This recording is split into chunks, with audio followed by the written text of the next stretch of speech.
សួស្តីពុកម៉ែបងប្អូនទាំងអស់គ្នាថ្ងៃនេះយើងមកតេស្តម៉ូទ័រ48វ៉ុតរបស់យើងដែលស្មើកម្លាំងម៉ាសេះណាសម្រាប់ម៉ូទ័រនេះគឺយើងប្រើសូឡា2ផ្ទាំងតែម្ដងតោះយើងមកមើលទាំងអស់គ្នា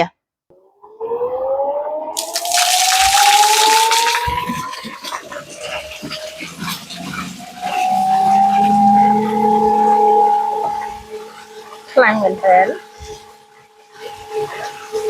ចា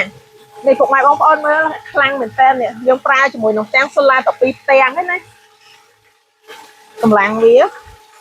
មួយងោអស់ទឹកបាត់ហើយអស់ទឹកបាត់ហើយ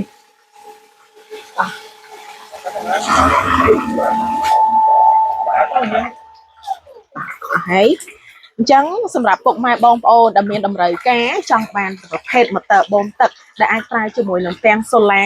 ឬមួយក៏ភ្លើងរត់ណាអាចទំនាក់ទំនងមកកាន់ page យើងខ្ញុំបានអញ្ចឹងសម្រាប់ម៉ូទ័រនេះគឺអាចបូមបានជម្រៅរហូតដល់ទៅ4ទៅ8ម៉ែត្រ